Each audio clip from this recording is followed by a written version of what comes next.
Digital emergency.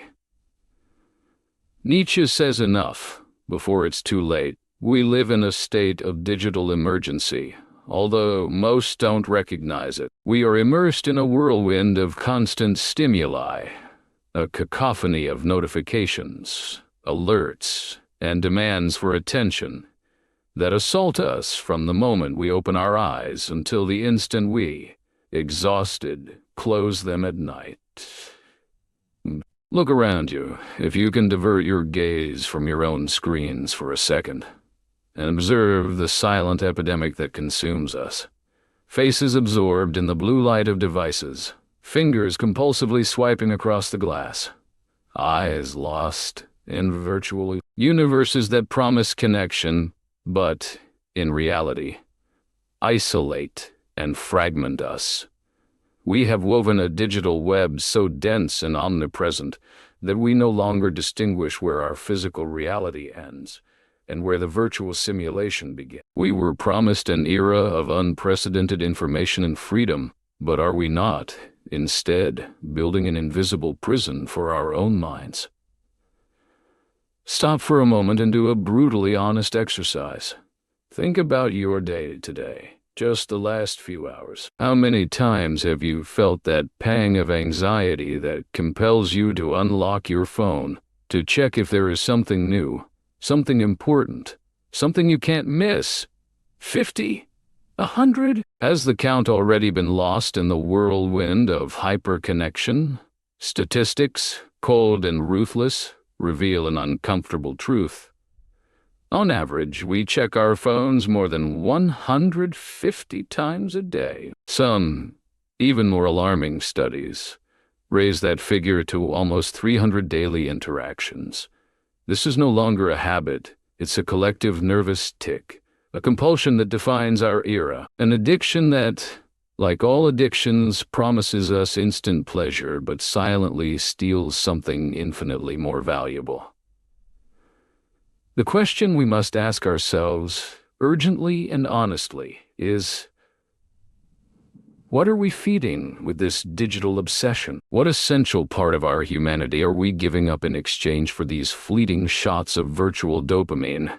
Is it just time that evaporates between our fingers, or is it something much, much deeper and more transcendent? Because the uncomfortable truth, the one we must face head-on, is that this digital obsession not only steals minutes and hours from our precious time, it is eroding, silently but relentlessly, our capacity for deep concentration, that essential human faculty that allows us to think critically, create originally, solve complex problems, and ultimately shape our own destiny.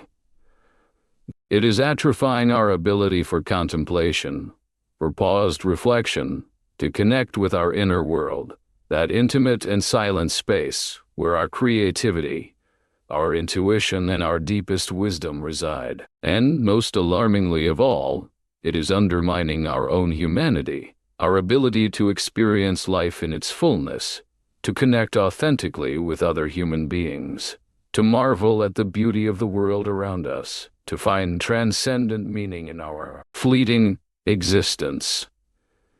In this frantic search for virtual connection, are we not, paradoxically, losing touch with what truly defines us as human beings? Are we not, unknowingly, building a digital cage for our own minds? A gilded prison made of addictive algorithms and incessant notifications? But in the midst of this digital emergency, in this labyrinth of screens and fleeting stimuli, an unexpected voice emerges. A beacon of lucidity that guides us from the 19th century to the heart of the 21st century. The voice of a radical philosopher, a visionary thinker who dissected the human condition with ruthless precision and who warned us more than a century ago about the dangers of mediocrity, complacency, and the loss of transcendent meaning in modern life. Could it be that Friedrich Nietzsche, yes, that Nietzsche, the philosopher of the hammer and the will to power, holds the key to freeing ourselves from this digital cage and recovering our attention, our purpose, our soul in this hyper-connected and, paradoxically, deeply alienated world?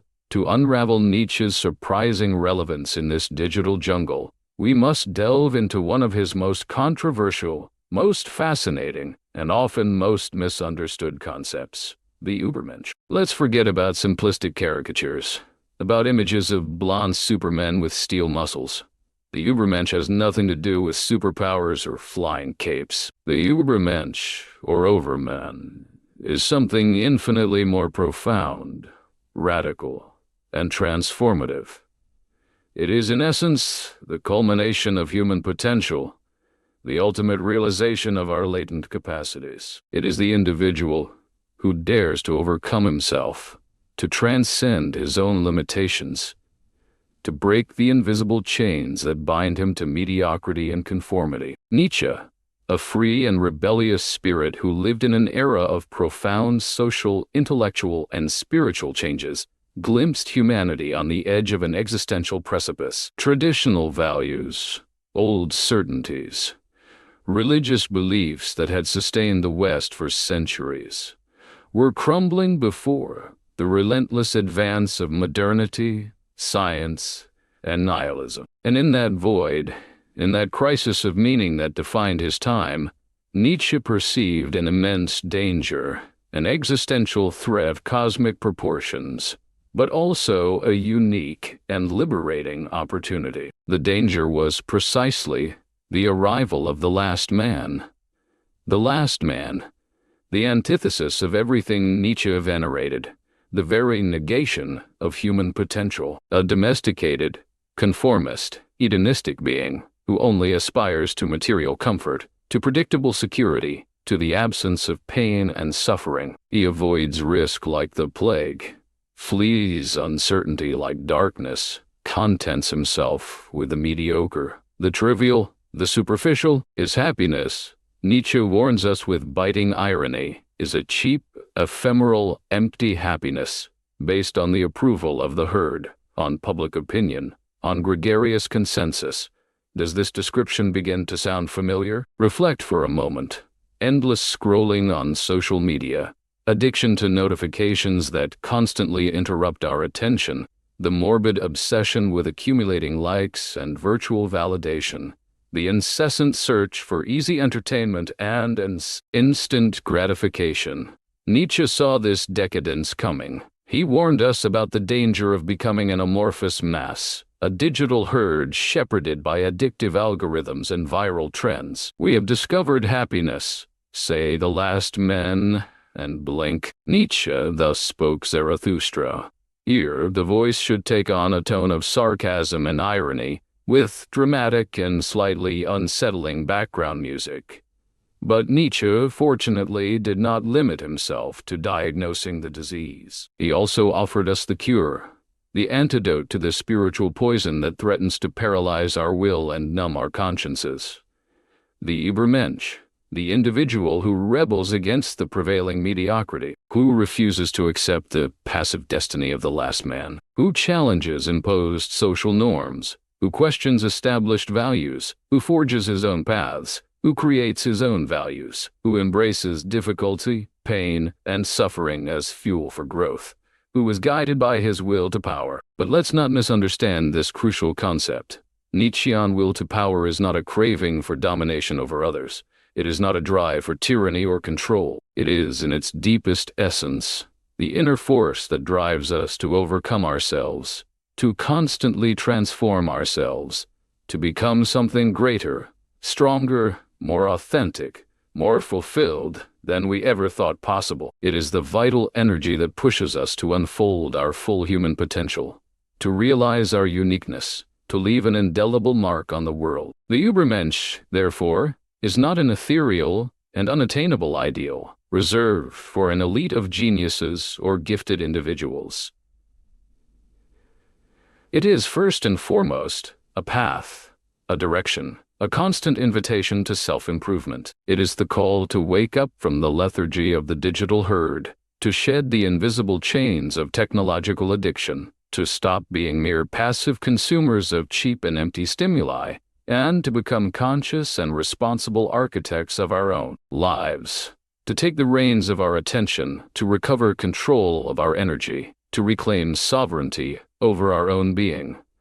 In short, to reclaim our humanity in a world increasingly dehumanized by technology. Now, Nietzsche's philosophy, however brilliant and visionary, may seem abstract and distant from the daily concerns of the digital age. But the truth is that his diagnosis of the human condition, his relentless critique of the last man, resonate today with surprising force and relevance in our digitally saturated world. If we observe our digital environment carefully and honestly, if we critically analyze our own online habits, we will discover, with some unease, that many aspects of our digital life reflect, as in a distorted mirror, the characteristics of that last man that Nietzsche so despised.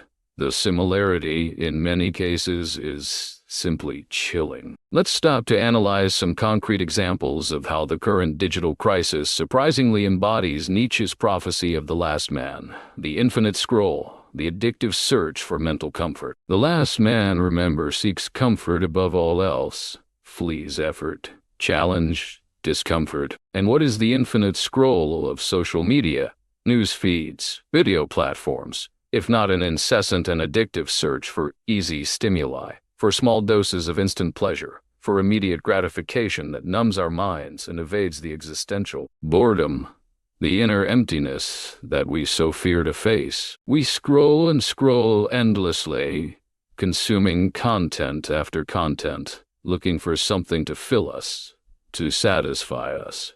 But the only thing we find in reality is more emptiness, more superficiality, more digital noise that drowns out our inner voice and distances us from our own authenticity.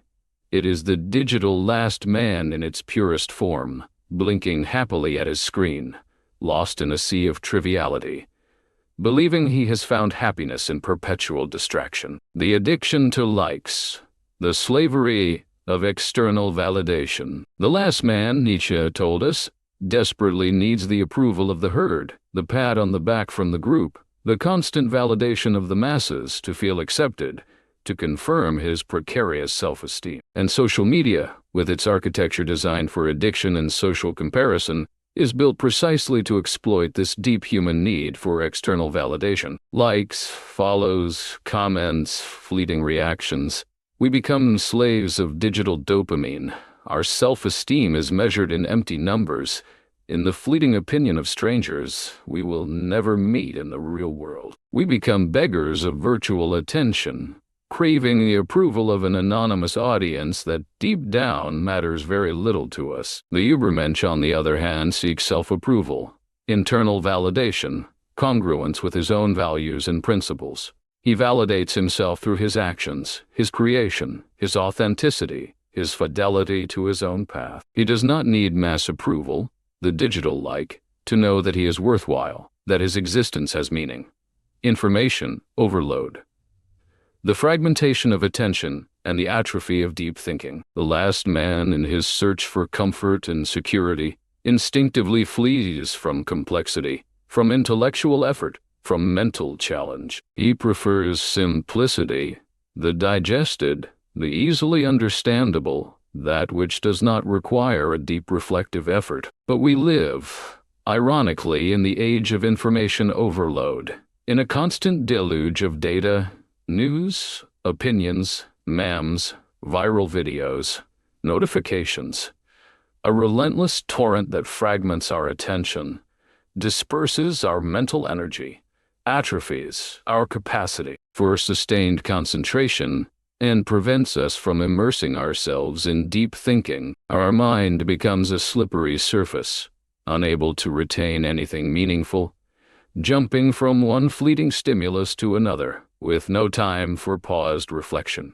for silent contemplation, for the incubation of original and creative ideas. Nietzsche, on the other hand, valued above all else fruitful solitude, creative silence, deep meditation, the cultivation of inner strength through rigorous thought and constant introspection. Digital distraction, in its very essence, is the frontal enemy of all these essential human qualities. And make no mistake, this is not just an abstract philosophical disquisition. a theoretical reflection far removed from everyday reality. Science with increasing force is confirming the validity of the Nietzschean diagnosis in the context of the digital age. Neuroscientific studies, psychological research, sociological analyses, all converge on an alarming conclusion. Digital addiction reprograms our brains, drastically shortens our attention span, triggers levels of anxiety and depression, decreases our real productivity, erodes our authentic human relationships, and ultimately distances us from our full human potential. Without realizing it, without being aware of the trap we are falling into, we are becoming, day by day, those digital last men that Nietzsche so feared. We are domesticating ourselves with bright screens, addictive notifications, and empty stimuli, renouncing our inner freedom and our ability to forge an authentic and meaningful destiny. But, fortunately, in the midst of this bleak and desolate panorama, in this digital emergency that threatens to devour us, Nietzsche's philosophy not only offers us a relentless diagnosis, but also a powerful antidote, an escape route towards freedom and fulfillment. Because, although Nietzsche could not have foreseen the arrival of smartphones or social media, his profound vision of the human condition, his constant call to self-overcoming, and the will to power, offer us an invaluable map to reclaim our attention, our individuality, our vital energy in this digitalized and disoriented 21st century. How can we translate these philosophical principles into concrete action? How can we become digital Übermenschen, individuals who master technology instead of being mastered by it, who use digital tools with intention, purpose, and awareness, instead of being dragged along by their addictive and superficial currents? The answer, although demanding, is surprisingly simple and accessible. We must reclaim our digital will to power. We must reprogram our online habits. We must rebuild our digital life on more solid, more authentic, more human foundations. To begin this path of digital liberation, to awaken the digital Übermensch that lies dormant within us, I propose 4 practical, concrete, and transformative steps. 4 powerful strategies that you can implement in your life right now to start now, regaining control and forging a more conscious and meaningful digital destiny. Step 1. Audit your screen time with brutal honesty. Identify and eliminate the vampire apps of your attention. The first step to regaining control over any aspect of our lives is self-knowledge, the clear and ruthless awareness of our current situation. In the digital context, this means auditing our screen time with brutal honesty, without self-deception or complacent justifications. Use the screen time tools offered by your own mobile devices, or download specialized digital usage control applications, and observe attentively, and without judgment, where your time and energy are really leaking away in the online world. How many hours a day, a week, a month are you investing in social media? In passive consumption video platforms? In games designed for instant gratification? In news apps that only feed your anxiety and your sense of information overload? Accurately identify those vampire apps that suck your attention, consume your time, and leave you empty, exhausted, and less creative. And once identified, make a radical decision. Eliminate them from your digital life, or at least drastically restrict their access and use. Uninstall the most problematic apps. Disable the junk notifications that constantly interrupt your flow of thought. Create conscious friction that makes it difficult for you to fall, automatically and unconsciously, into those digital traps designed to steal your attention and your vital energy. Remember, awareness is the first step towards freedom. Step 2. Design daily offline rituals. Build personal sanctuaries free of screens and notifications. Structure, paradoxically, creates freedom. In a chaotic and disorganized digital world, the creation of daily offline rituals, of sacred spaces free of screens and notifications becomes a mental survival strategy and an act of conscious rebellion against digital invasion. Design device-free zones in your physical environment.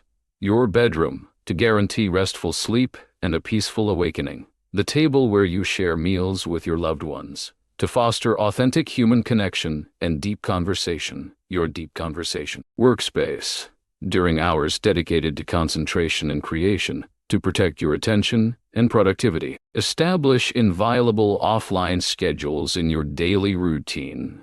The first hour of the morning, upon waking without touching your phone, to start the day with calm, intention, and presence. The last hour before going to bed, to prepare your mind for rest and restorative sleep, away from blue light and digital overstimulation. Blocks of time dedicated exclusively to deep work, to creation, to study, to reflection, without notification interruptions or temptations of online distraction. These offline rituals are like protective walls that you build around your mind, oases of peace and focus that allow you to reconnect with your inner self, cultivate your creativity, and regain control over your scattered attention. Step 3. Cultivate your will to power in the real world. Pursue tangible goals. Achieve authentic successes in the offline world. Nietzsche's will to power, that inner force that drives us to self-improvement and fulfillment, is nourished by concrete action, by sustained effort, by the conquest of real and meaningful goals in the offline world. Consciously channel that vital energy towards projects, activities, and challenges that you are passionate about and that make you grow in the tangible world. Set ambitious goals in the field of physical fitness and work with discipline and consistency to achieve them.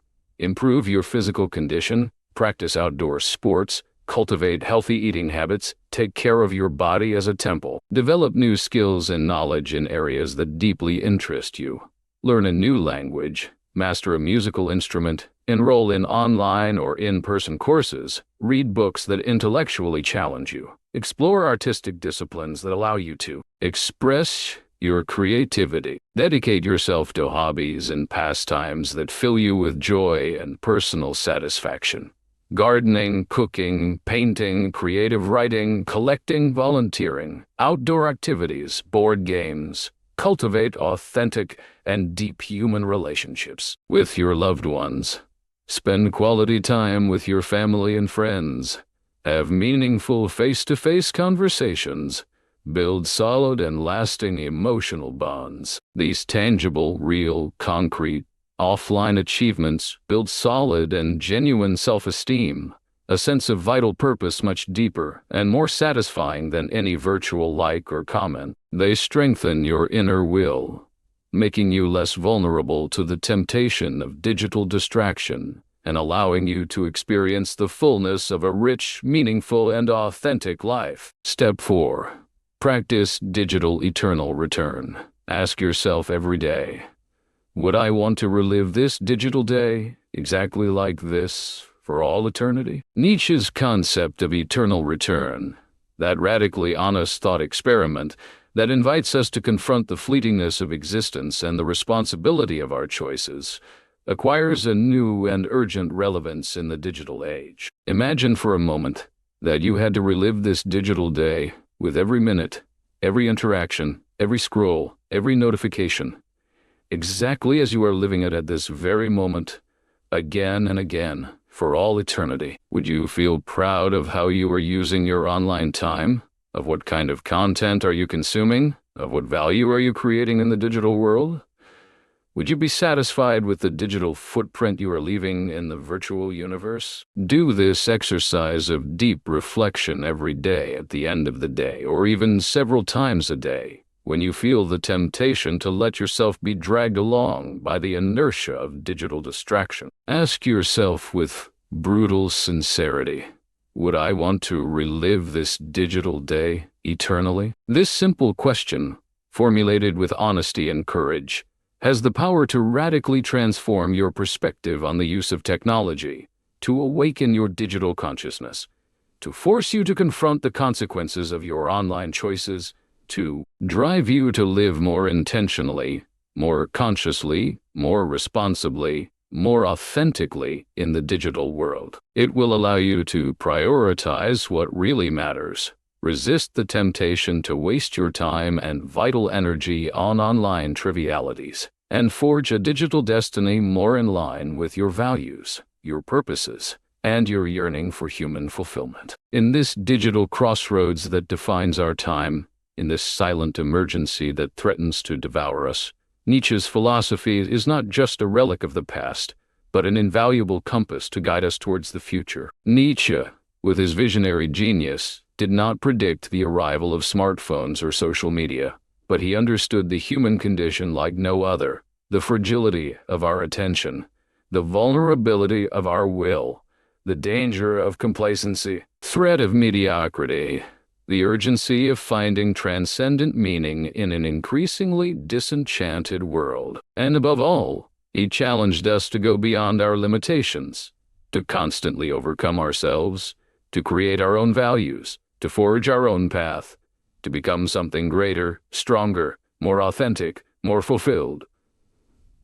In this digital age, the fundamental choice, the decision that will define our individual and collective future, is, once again, in our hands. Are we going to resign ourselves to being digital last men, scrolling aimlessly through the labyrinth of screens, passively consuming empty stimuli, seeking fleeting digital distractions and superficial validation in the virtual universe? Or are we going to wake up, once and for all, to the digital Übermensch that lies dormant within us? Are we going to reclaim our hijacked attention, to cultivate our digital will to power, to forge an authentic and meaningful path in this hyper-connected and often deeply dehumanizing world? Nietzsche's invitation, his call to action that resonates powerfully and urgently through the centuries, directly challenges us in the heart of our digital crisis. The power to free yourself from the digital cage,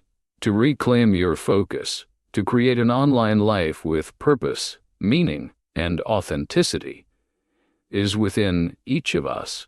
The journey of the digital Übermensch begins right now. If this video has resonated with you, if you feel the urgency to awaken your digital Übermensch and free yourself from the digital emergency that surrounds us, I invite you to take the first step right now. Subscribe to this channel so you don't miss more transformative content. Share this video with those people you think need to hear this urgent message, and leave a comment below telling us what your biggest digital challenge is and what step you are going to take today to start regaining control of your online life. Together we can wake up from the digital herd and build a more human, more conscious, and more fulfilled future in the age of technology. The time to act is now.